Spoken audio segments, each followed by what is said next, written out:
Hey, what's going on, guys? Welcome to episode 5 of In the Paint podcast.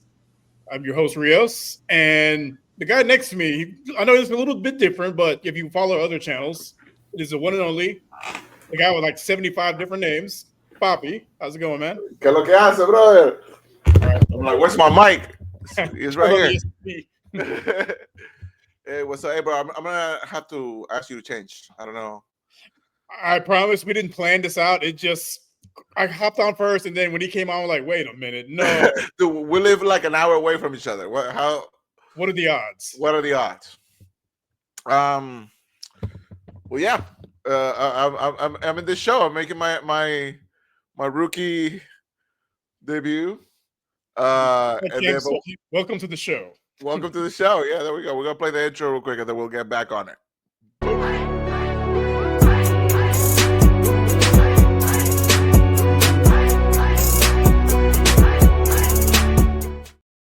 I need to learn how to make like actual intro videos because I really think our shows would benefit from that. I just don't have the time or the energy. You have the talent. I'll give you that. You have the talent. Just everything else. Everything else. But anyways, how we doing? Look at this beautiful like layout. I love it. I love it. I love how I made it, and then I've never been part of this show. This is what, episode 5? Yeah.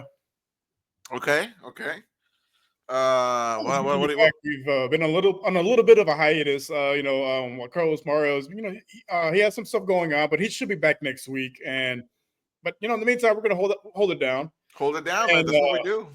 Man, what an exciting couple of weeks of basketball. March Madness has lived up to the name Madness. It's been all consumed. Like anywhere you go, everyone you talk to, it's all they're talking about. Like, hey, did you catch the score? Did you catch the game? Especially if you're a Houston fan. If you're a Houston fan, you've been through the ringer at this point.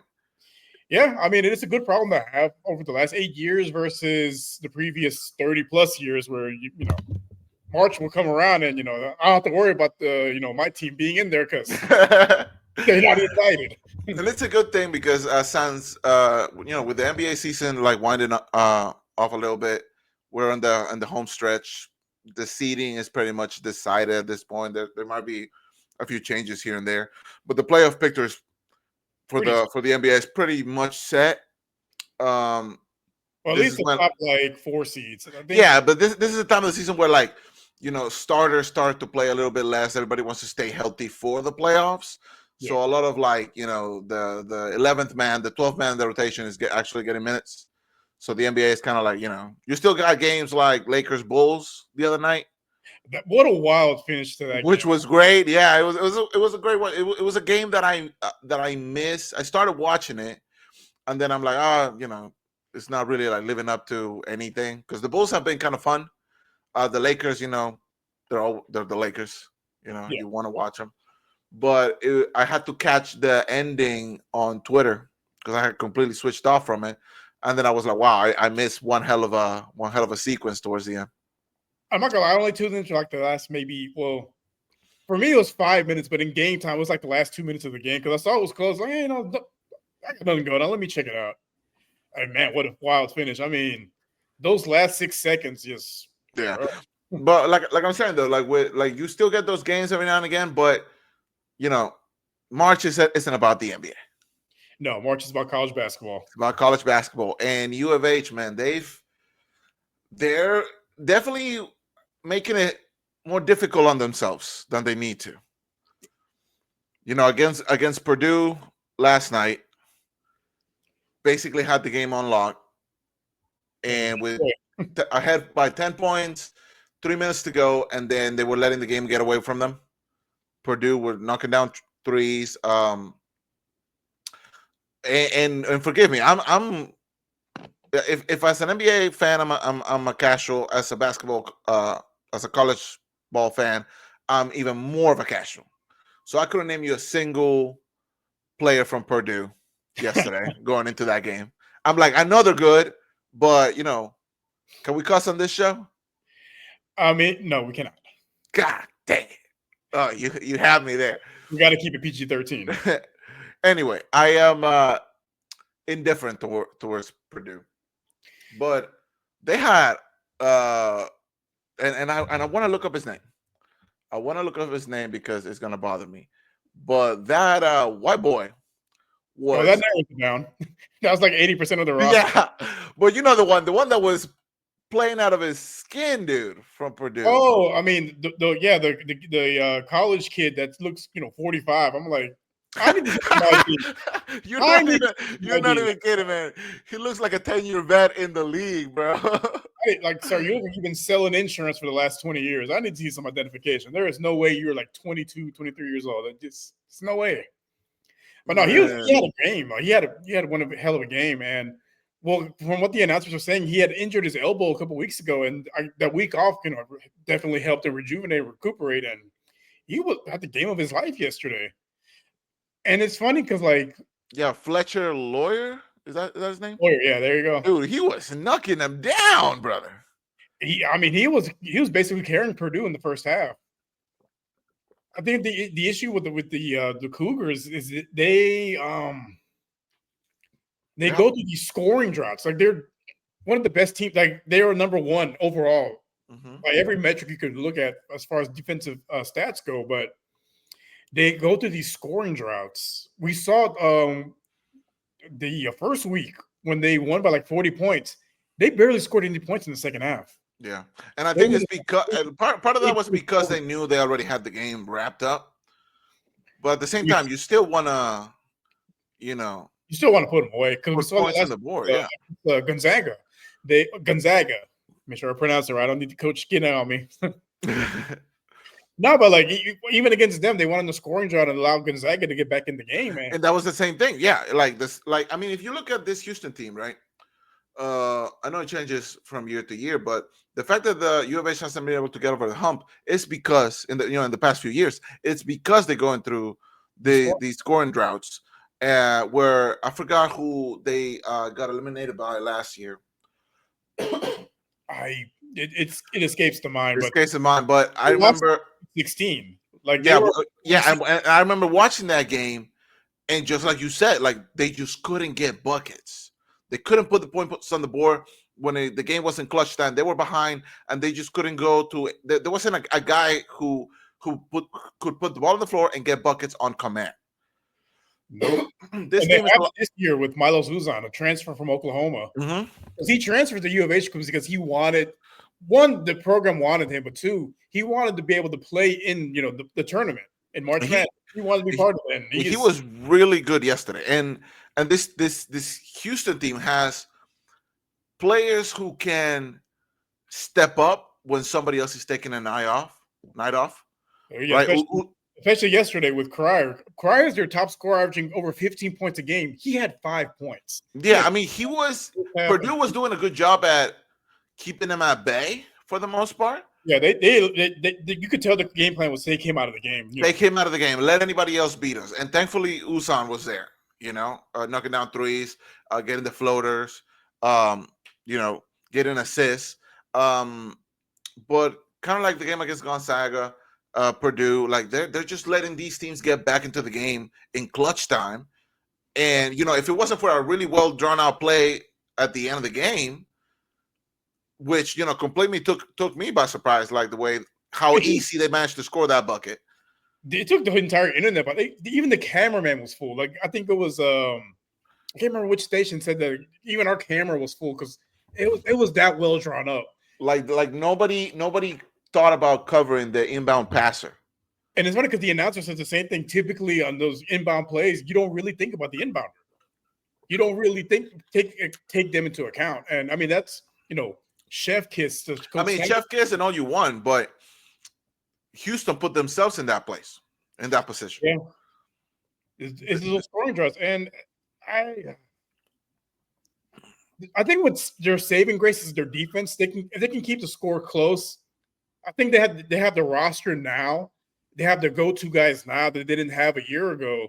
That they can kind of overcome these little mini droughts, and then you'll be able to mount a comeback at the end.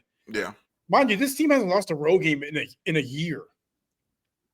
They haven't lost a road. Like, most of their losses were, in Houston. They haven't lost a road game the entire season.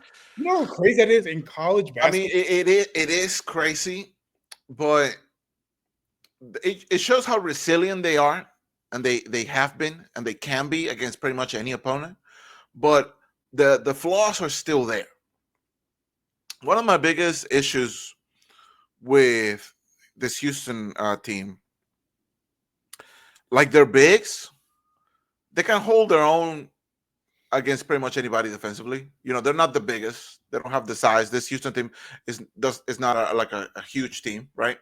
Yeah. But defensively, they can hold their own. They have strong big men. I think they're both 6'9", maybe 6'10". Yeah, they're like kind of like, I don't like using the word tweeners, but like they're kind of like those 6'8", 6'9" guys that Yeah. are really like forward, but aren't really centers. They're kind of Yeah. like in the There's middle. some kind of hybrid, right? And I like it because they're really hustle Oh, they're for tenacious. rebounds and everything. The thing is, like, during these scoring droughts where the guards, maybe the shot ain't falling, or maybe driving to the basket, maybe the spacing isn't great, or whatever. Maybe the other team defense is breaking down plays, right? When you have a big man, you look at some of these other teams, even Purdue yesterday. They have like that 6'11", 7-foot guy. Like whenever Purdue needed to start a rally, and the guards weren't cooking, give it to the big man. He muscles or bakes out of the paint, score easy 2 points, easy bucket. And that's what gets you out of those droughts, getting those easy buckets. And the fact that Houston inside the paint, like the big man they're capable, but they're not aggressive enough offensively for me. Yeah, they weren't consistent with it, especially in the first half. And I sent a message in our group chat like, hey, you know what? I think if Houston wants to get back into this game and take command of it, they need to attack the paint a little bit more and stop relying on the threes that aren't falling, because they are the number one 3-point percentage team. They don't take a lot of threes though, but they're efficient. They're very efficient. And I like the guards. I like the guards because the guards also drive into the paint a lot, right? They hit them with the floaters, the easy layups. But when you're getting into the scoring droughts, there's not an easier shot than a layup from your big man, bro. He's like 5 inches below the rim. All he needs to do is just reach. Put his arm up, yeah. That's all he needs to do. And if you can't get that shot, it's really hard for you to end a drought when you can't even get the ACS shot in the game. Exactly, and once Purdue went small ball, Coach Sampson changed his game plan. They attacked the rim a lot more, and they got back into the game. It took a commanding lead for the majority of the second half. It's just they went on another mini scoring drought. They started relying a little bit too much on these difficult jump shots, 3-pointers that weren't falling. Yeah. They got a little careless with the ball and allowed Purdue to storm right back. And credit to them, like Purdue. Not a lot of people gave them a chance. They made it the game. Dude, I honestly didn't give them a chance. I thought, the Gonzaga game, I feel like that was Houston letting them get back into the game. I thought Houston could have done a better job of wrapping that game up. On this one, I was like, I have no doubt it's going to be like a double-digit deficit. I think Houston's going to, not blow them out, but they're going to be they should win comfortably. It should be a comfortable win. Like the fact that Purdue, all the pundits said the same thing. Like Houston should win comfortably, but the fact that Purdue made it a game, the fact that your best scorer, Cryer, wasn't able to get anything going, it just shows you what the fact that the big man, like I said, like they got a bunch of rebounds, but between your two big men, you score what, 8 points?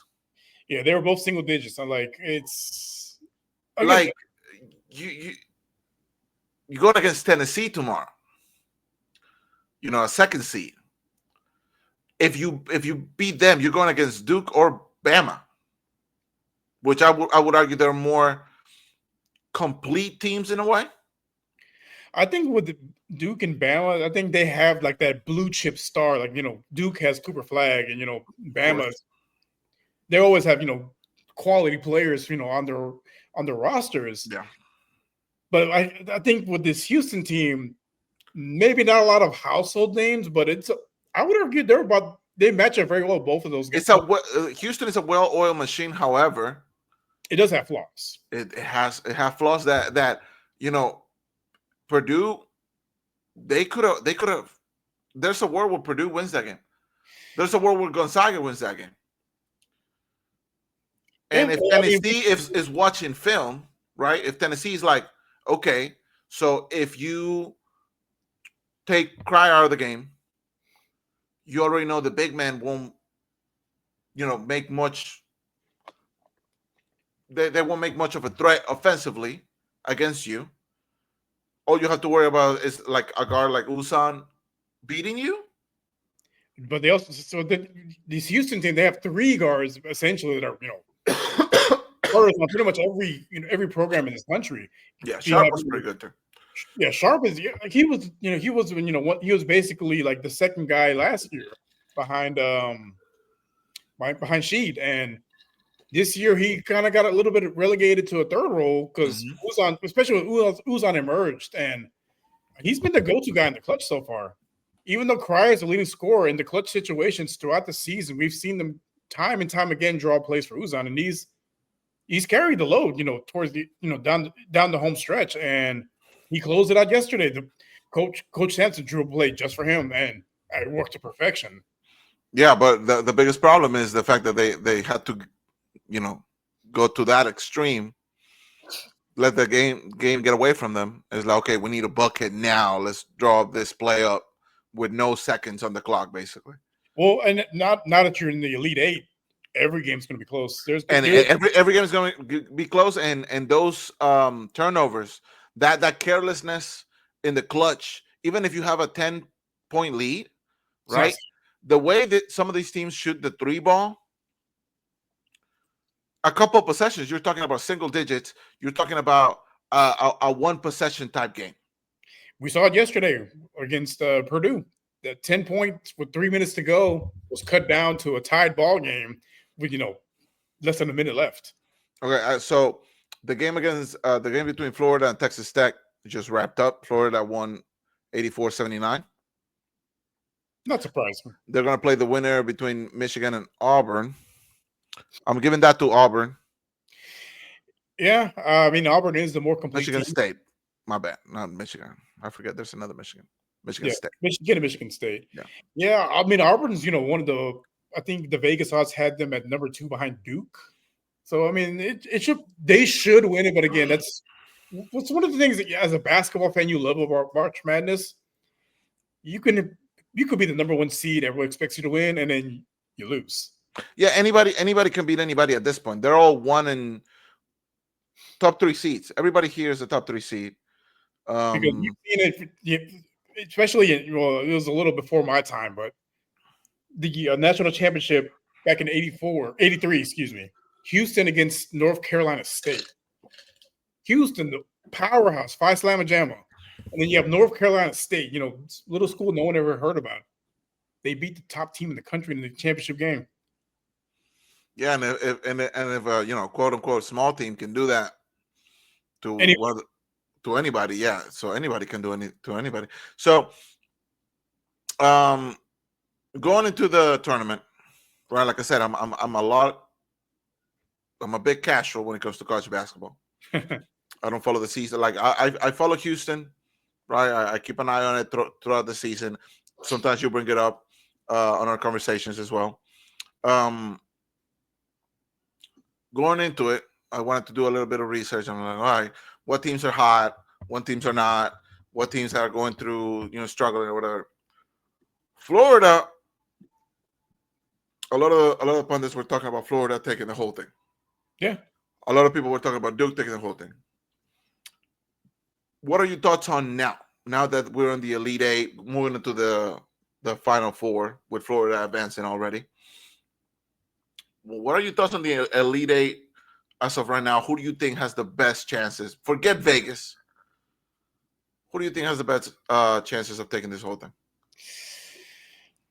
Oh, it's a tough one.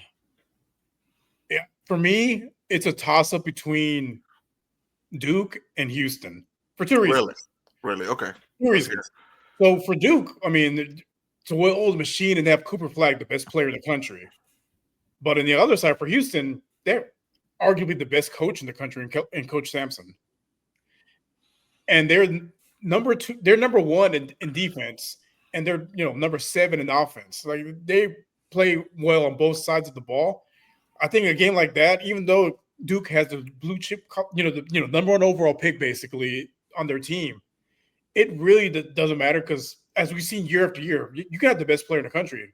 Doesn't mean you're going to win the national championship. It Correct. comes down to coaching and game plan. Do you think that this Houston team can finally get over the hump? It really feels like this could possibly be the year. Well, because before, when they were making their runs in the tournament, they were still, in a quote unquote not a Power 5 conference. They were like, it's a small conference. They got here because they got an easy schedule. When they got to the Big 12, everyone was like, oh, they're not ready for the bright lights. They're not ready for the Big 12. That's what everybody was saying. I remember. And they won the whole thing. They won the Big 12 last year. Mm-hmm. And they're like, just a fluke. Just a fluke. Did it again. Not only did they win it, they won the Big 12 title. They lost the Big 12 title the first year, but they won it this year. So they basically have 3 Big 12 titles in 2 seasons. Like this program has shown that it can play with the big boys. And I think this March tournament, I think with them, because look at all the teams that we've talked about, the Dukes, the Auburns, the Floridas, all these number 1 seeds. They get all the spotlight. Houston is kind of in the background a little bit, and they've been one of the more dominant teams in college basketball the last 2 seasons. I mean, look at this season, for example. They didn't lose that. They lost 0 road games. 0. All the losses came at home. Do you know how hard it is to not lose on the road in college basketball? It's unheard of. So before we move on to because I want to see Houston Duke. That's what I want to see. Because like you said, Cooper Flag, I agree, best player in the country. Odds are he's probably going to enter the draft, go number 1 overall. Some people say he might come back for another go-around if they don't win the national championship. Speculation. Yeah, I mean, we'll see. I personally don't see because even if they don't want to secure the bag with NIL deals now, it's a little bit different. But I mean, if you have a chance to go number 1 in the draft, you take it. I mean, now, do you want to go play for the Washington Wizards? Probably not. Yeah, but I think it depends on a couple things. Like you said, I think because you don't really know who's going to be picking first overall before you can declare for the draft. So I think for him, he's probably going to have a long meeting with his people, his family, and dude, knowing how rigged the NBA is, San Antonio is probably going to win number 1. But before we can even think about that, Houston, Tennessee, the Volunteers. What's your prediction on like? Do you think we match up well? It's a good matchup. Tennessee is one of those. It's one of the few surprising teams that's gone pretty far in the tournament so far. You think so? Like a number 2 seed? Do you think it's surprising? I mean, going into the year, no one really had Tennessee on their radar. That is true.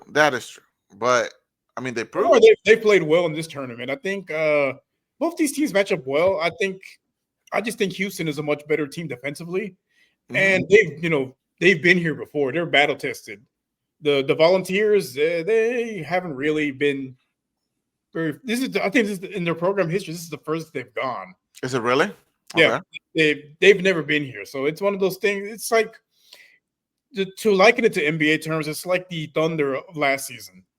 Came out of nowhere, and then they were number 1 seed, but they weren't ready. They weren't battle tested, and they lost early on in the playoffs. Yeah, and I liken it to the same thing. Like this group, they're not battle tested. They haven't been in these situations.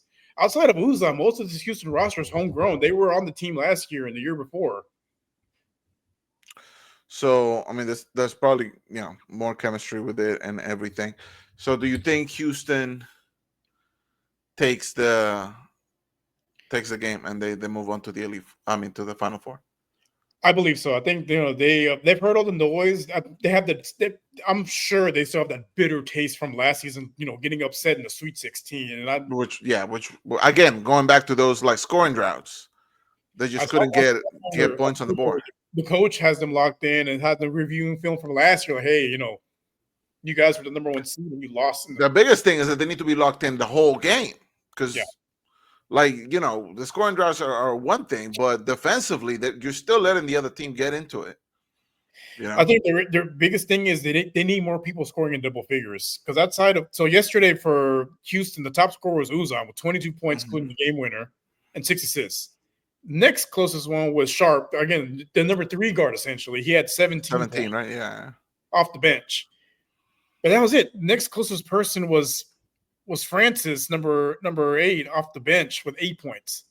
Like your starters, Juwan Roberts 5 points, Cryer 5 points. Yeah.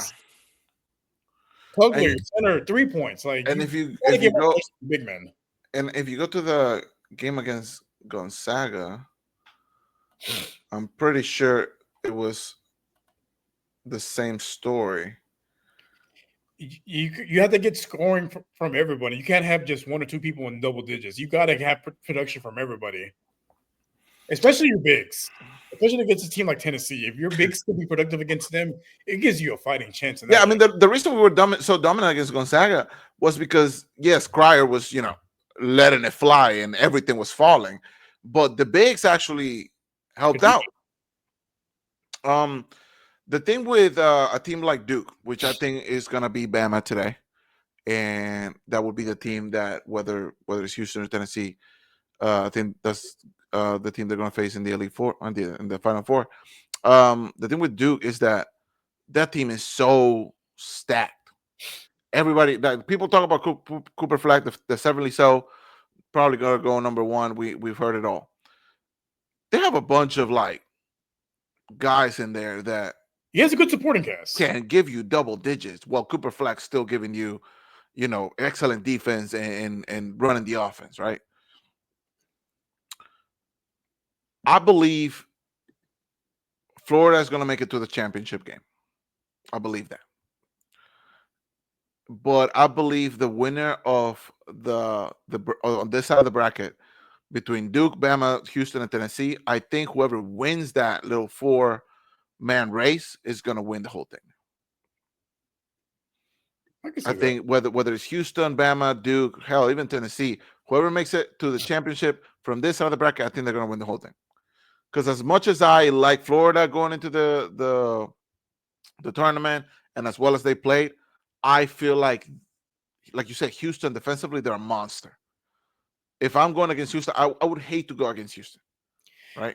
That's what all the opponents that they face have said the same thing, because their tenacity, like they play like every single play is the last play of the game. Like, and that's a testament to coaching.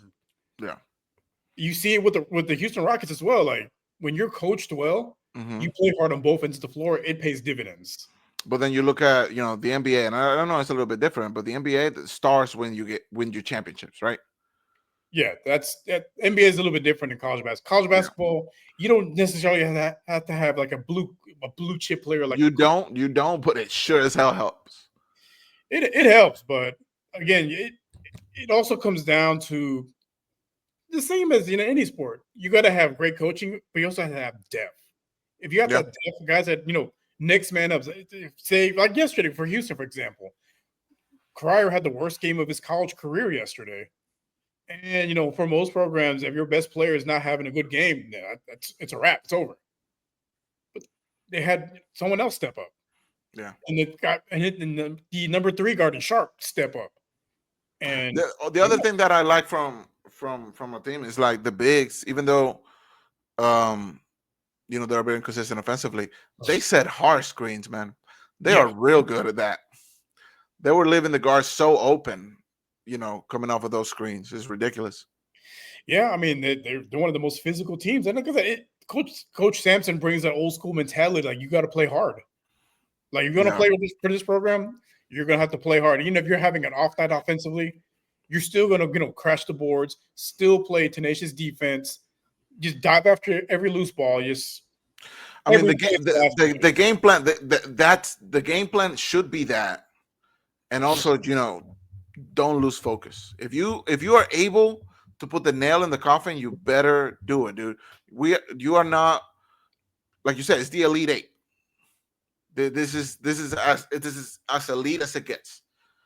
You can you can't afford to have a lapse in concentration uh, at any moment in this game, especially the second half, especially in clutch time. I feel like that's the winning. What the hell is going on with your background? I feel like that's the winning recipe for this Houston team. We know defensively they're going to put the effort in. We know offensively Crier and the rest of the cast is gonna try their best to perform, but they cannot let their guards down. They just can't let the other team get into the game. I feel like Houston is more dangerous. They do more harm to themselves when they're ahead. Yeah, I've seen that the last couple of games. I wouldn't say they get a little too lax, but they kind of take their foot off the gas a little bit. They do. Kind of like my Astro sometimes, but we're not going to talk about baseball here. No. Even though we're both repping, H-Town. Do you want to touch on the NBA? Yeah, let's talk about the Rockets a little bit. So they are currently the number 2 seed in the West. Number 2 seed, yeah. There's about 8 games left, and like we had mentioned earlier at the top of the hour, like a lot of teams they're starting to rest their guys, especially if like the seeding is pretty much locked, at least on the East Coast. For the Western Conference, it's basically going to be a dogfight between seeds 2 through like 8. Yeah, there's not a lot of separation. Just to paint a clearer picture of how much separation there is between the 2 seed and the 8 seed. 6 games. 6 games is what separates the number 2 from number 8.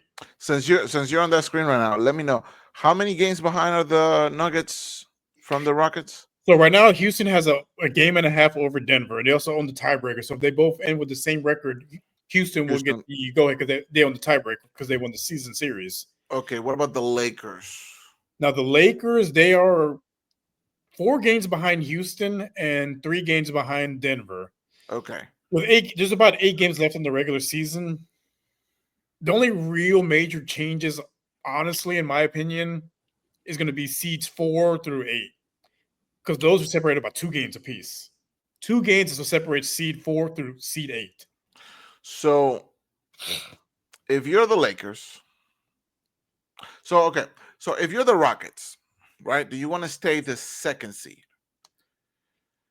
Yes, because you're going to be playing the winner between Golden State and the Timberwolves, which both teams. I honestly I don't even know who I would rather face. If you ask me right now, I would have to give it some thought because Golden State they're as proven as it gets, and ever since they got Jimmy. At the deadline, they have looked completely different, and we know Jimmy likes to turn it up in the playoffs. And Steph is still Steph, he's been giving people in Houston nightmares for the last decade. So it's not like I'm looking forward to facing him. And on the other side of that, the Timberwolves, and he proved that last year, man. He's a playoff performer. Yeah. And I know the team looks a little bit different without Cat, but they still have a good supporting cast, a good blend of veteran guys on there. And against this Houston Rockets team, kind of like you said with OKC last year, they surprised everybody. They got the number 1 seed, but they weren't battle tested. This Houston team is still very young, man. They're still very young. So if we go in against a team full of vets, not full of vets, but a team with a good amount of vets on there, like I can see them exploiting. Damn, it's gotten so huge. I can see them exploiting the Rockets' inexperience a lot. Yeah, we saw it with the OKC last year, and that's one of the reasons that I was very adamant that the organization not make any major moves at the trade deadline. Like, you want to see what these guys can do in the postseason. Yeah. That'll tell you, hey, we're good where we're at, or maybe we need to improve in this position or Yeah. this position. Plus, you already, you tied Jalen to a deal, you tied Sengun to a deal, so there wasn't no rush to like trade either one of those for But anything. I think this postseason is really being a clear indicator which direction the organization want to go, especially with like teams like Phoenix that's going to blow it up. So you're going to have guys like Kevin Durant and Devin Booker available, and if Jalen Green struggles in the postseason, I would not be surprised if Houston tries to move him and try to go after a guy like Devin Booker, who's But what if he lights it up, dude? that. Because Jalen, we know he has it in him, bro. We know. Yeah, we've seen, and the fact that this Rockets team and Ime has done a great job, because even though at the beginning it felt like, like it was either going to be a Jalen or Sengun type of Ren offense, right? Like they can't really work together when they're both on the floor. Ime has made it work. Yeah. Sengun was borderline all-star this year. Should have been.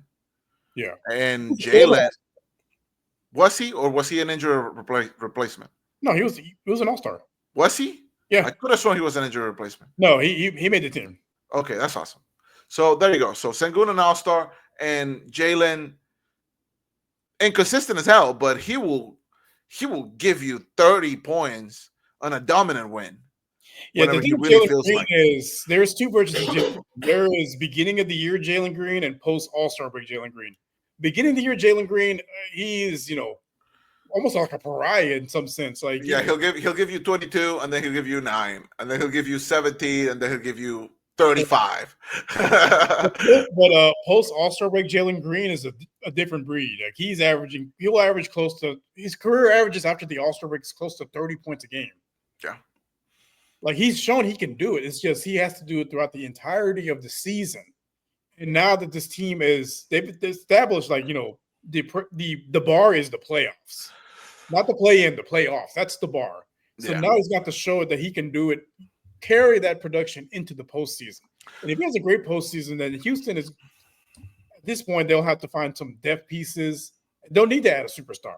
But if they, get bounced or they get swept early, might want to look into, not blowing the roster up, but possibly shaking some things up and making a big move would be crazy. Like you talked about Kevin Durant, Devin Booker. I know I like Booker probably the better out of those two, as far as the timeline goes. Another option would be the Bucks if they decided to blow it up. Imagine Giannis. Yeah, he might be coming to H-Town. That would be crazy. Giannis and Sengun. Ooh.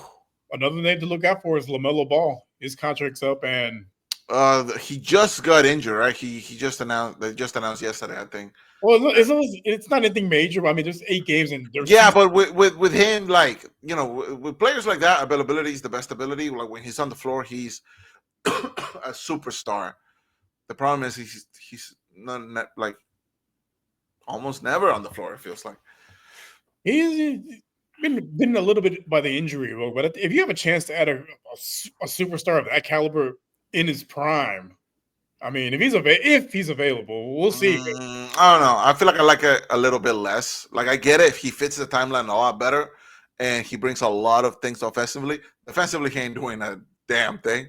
Yeah, but you can hide him on defense, like the Warriors have hidden Steph Curry on defense for the last decade. You can hide guys on defense. True, but when you have a dog like Draymond Green, like, well, Houston he'll do a defense for you. But going back to the seeding, though, like if you're the Rockets, do you rather play Golden State? Do you rather play the Timberwolves? Or maybe you lose the 2nd seed, you become a 3 seed, and you play the Clippers. Now the Clippers, James Harden has had a spectacular season. He's had a career resurgence with the Clippers. Like he's one of those guys who like very rarely misses games, right? Yeah. And even when he plays injured, he can do so much offensively. He doesn't have to drive to the basket anymore like he used to, right? He's still going to get the free throws. He's still going to get the calls, right? He's a superstar. But his playmaking ability is like immensely. And the way Kawhi has, played this later half of the year, the Clippers have become a bit of a dark horse. I wouldn't necessarily call them contenders in the West because the West is so wide open. OKC, I feel, is the clear favorites. Denver, obviously. with Jokic. You know, he can win you a series, and then now the Lakers with Luka and Braun, it's a completely different beast. But if you're the Rockets, who do you rather face in that first round? Because I feel like the ceiling of this Rockets team is definitely the second round. Yeah. Oh, I agree completely. I think, but I feel like losing the first round would be a disappointment in my eyes. I wouldn't view it that way, just because the expectations the last 2 seasons were, just see what happens. Because the previous 3 But years, you and I both knew that they were going to make the playoffs this year. You and I this year, both yeah. knew that. Because last year they were on the precipice of making the play-in, and so the next logical step for them to take the next step forward was to make the play, at least the minimum, the play-in. Yeah, being a 2 seed in the West, I view that as a success. Now, if they get swept, if they get dog walked in the first round, then then that would like even if we lose like in 5, I feel like that would be a disappointment in the first round. Like now, if we lose on Game 7, Steph Curry comes off a screen and hits the game winner. I mean, I've seen that plenty of times as a Rockets fan, so I can't even be that mad anymore. Yeah, I mean, I think with them it really because there's 2 different beasts. You got the proven, former dynasty in the Warriors, and you got the up and coming hungry, Timberwolves. I think if those 2 play, if I'm Houston, I'd rather go against Golden State. Think so? Less depth. Maybe they have less depth, because essentially, if you can contain Steph Curry, they don't really have like. Dude, Jimmy, you're not taking Jimmy seriously. We've known what Jimmy has done in in the Miami Heat the last few years. Took him to 2 finals, but basically by himself. That Heat team has some really solid role players. With this Warriors team, they're a little top heavy, and then there's not much after that.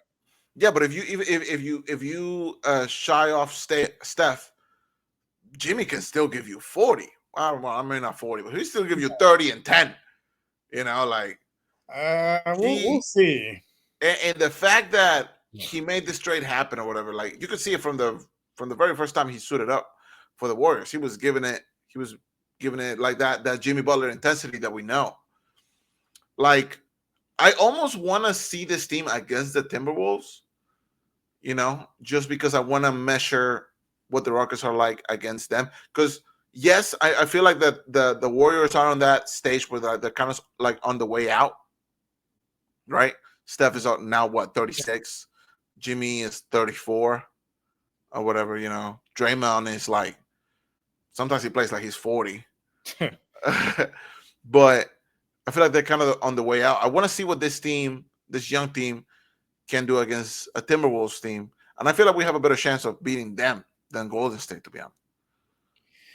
I mean, I think both are going to be real tough early round matchups. I mean, the entire West is it's going to be a dogfight the entirety of the playoffs. Honestly, if I could pick any team on the West, I'd pick the Lakers. I'll play the Grizzlies. I would pick the Lakers. The Grizzlies just firing their coach a few days ago. Like, there must be something going on. From what I've read, the different reports that I've read, Ja Morant had a lot of issues with the coach and his offensive system, and like he would appear disengaged. And if you're okay, Ja, we've had issues with you. You're the one with the issues, Ja. But if you're the face of your franchise is not happy with the offensive philosophy of the head coach, and your team is underperforming, you're going to appease the superstar over the coach. 2 weeks before the playoffs? You're going to do that 2 weeks before the playoffs? Yeah, the timing is pretty bad. I'm not going to lie. But like, do that at the All-Star break, maybe. Or after do that right before the playoffs. So that's why I would rather play the Grizzlies. Because you look at the Lakers, it's Luka Doncic and LeBron James. But the thing is, who's going to play defense on that team? Dude, they've proven that they don't need to. I mean, look what those games are going to be 145 to 142, man. Every single one of those games. No defense. That defense is optional when it comes to the Lakers. That's the problem. They've beaten bad teams, and that's how they've made a little bit of a run. But I've told people that they're not going to win a playoff series. They are one and done in the playoffs. Do you think we're staying in the 2 seed though? Because I was looking at their schedule, and it's a pretty tough schedule moving forward. To end the season, let me pull it up real quick. I should have pulled up earlier. Schedule. So they have for 8 games remaining. They play in Phoenix. Yeah, they play Phoenix. Then they play against the Lakers in LA. Yep. Then they have then the Jazz. Then they have the Utah, the Thunder. Yeah. Then the Thunder. Then the Warriors. Then the Clippers. Then the Lakers again, and then the Nuggets to end the season. So they have a pretty tough run. Yeah, I think the only real test for them is going to be against the Thunder for sure. The Nuggets and the Warriors and the Clippers. I'm not too worried about the Lakers. Like I said, that team doesn't play defense, and they lost to a team that's tanking. Yeah, but the Bulls have been on a tear. I don't know if you've been watching, but the Bulls have been something else. The thing is, they're not trying to win games. They just somehow find a way to win. They're winning. They snatched the victory from the jaws of defeat. I don't think the Bulls are in it for any draft odds, and I don't think they're doing it for like seeding or anything. I think they're just playing basketball the right way, if I for lack of a better word. Like, they are playing good, fun basketball. Josh Giddey has been a revelation for the Bulls this season. Yeah, when that trade happened, I thought the Bulls were just like calling it quits, waving the flag, throwing the towel. And Josh Giddey seems like a steal, just giving Caruso and a pick, maybe. Yeah, I think that was it. I mean, yeah, sometimes just a change of scenery does wonders for a career. Shit, but I think with this Houston team, even with the schedule they have coming up, I don't see them falling below the 3 seed. Yeah, I don't think they fall below the 3 seed, but if you become the 3 seed, then maybe you're playing somebody like the Clippers.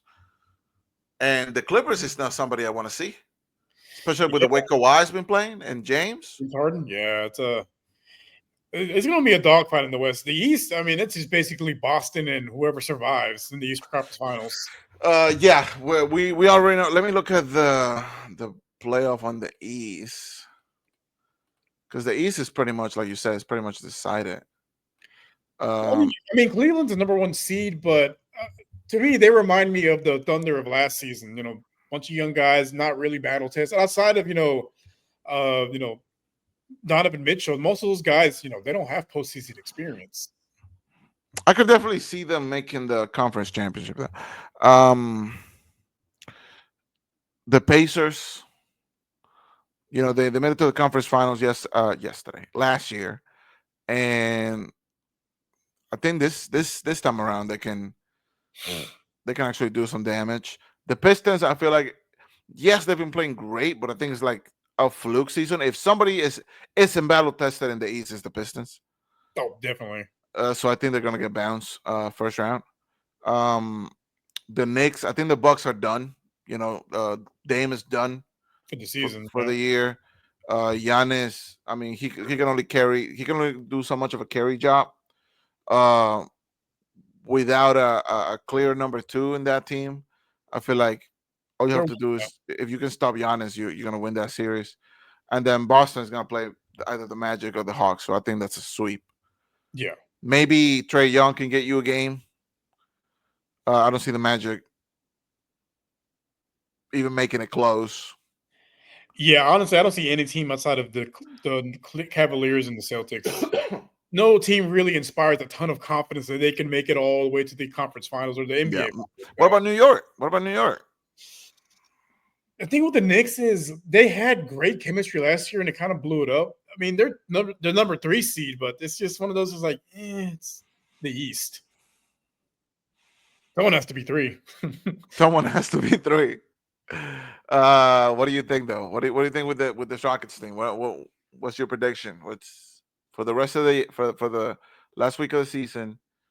The last 8 games of the year. So I guess 2 weeks, and then I think they go 4-4 down the stretch, and they finished the year with about 50 wins. Yeah, which I predicted. In the offseason, people call me crazy. Like 50 wins, this Rockets aren't going to win 50 games. 50 wins on the West. The West.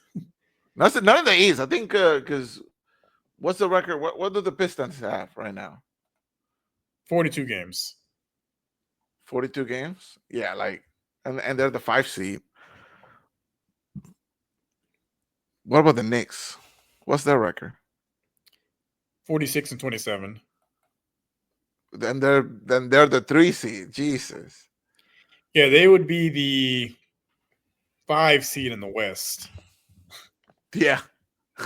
Fuck Yeah, out of here. it's between the two conferences, it's not even close. Not even close.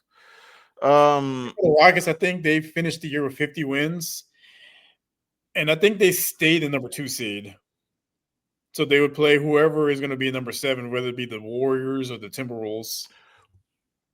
Who do you think makes it out of the West? You know, we like I said, I believe the seeding for the Rockets is the second round. Yeah, I think they should, whoever they play in the first one, they should be able to beat them.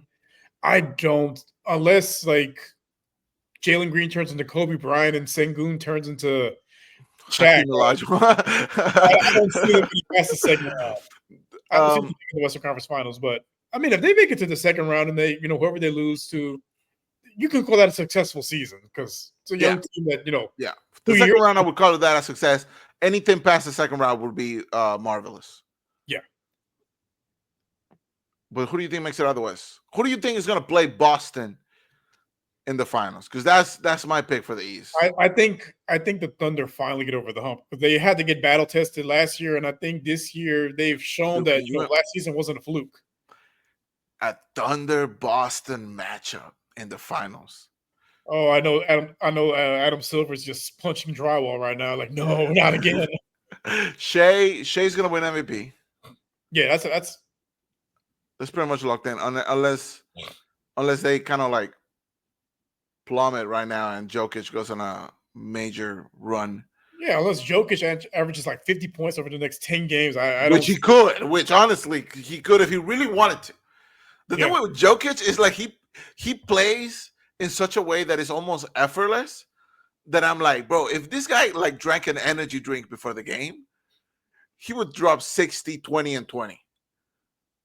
Easily. Like easy.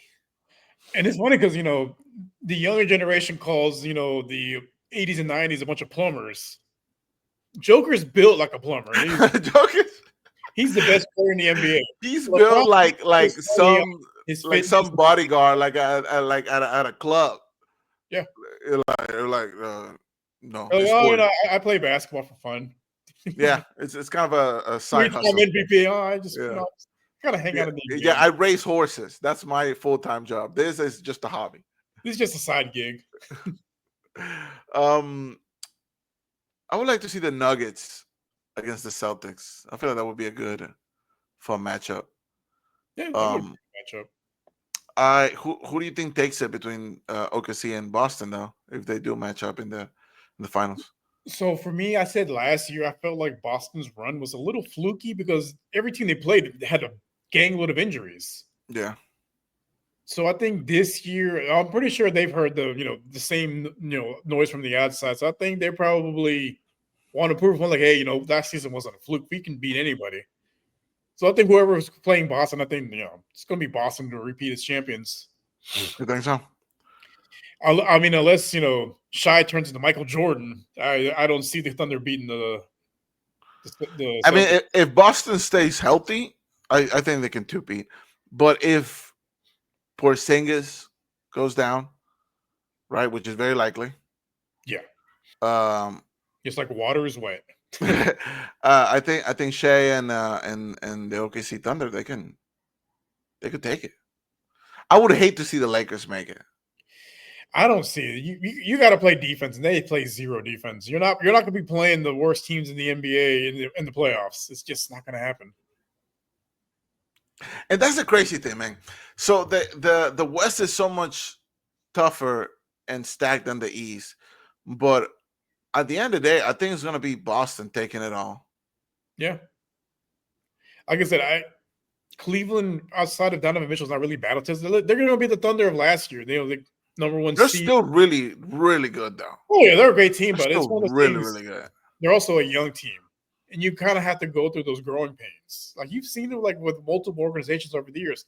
Look at the Celtics when they first got this core, they've been together for a minute, but it took them a while to get over that hump. Yeah, but they were making conference finals. Like they were out there, man. Yeah, I mean, they were making, like I said, the Thunder can make conference finals. The Cavaliers can make a conference finals, but making it and winning is two different things. True. Oh man, it's that time of the year, man. Like the NBA is winding down, and college hoops. Which, by the way, the Bama Duke already started. Ooh, and Duke commanding lead. Well, I say commanding. It's 27-19. With 10 minutes left in the first half. Yeah, it looks like it's gonna be Duke though, unless Bama can surprise me a little bit. Yeah, I mean, Bama was one of the 4 teams that Vegas had, making it all the way, because it was Duke, Bama, Florida, and Houston. Was it not Auburn? No, sorry, it was Auburn, not Bama. Yeah. It was Auburn.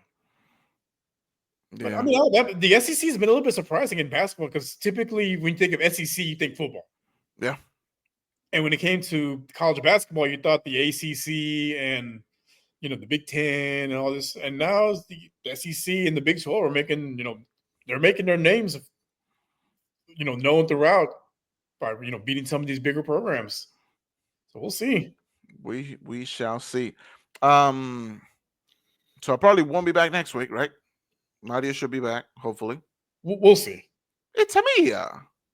Nadia. But I'll gladly try and join if you guys will allow me.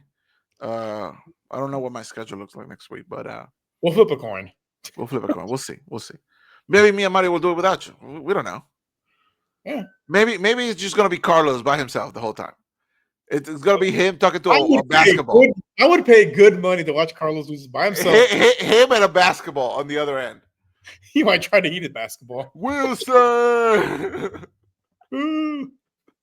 I could definitely see that. But thank you guys. Thank you for letting me join the show. Make my debut.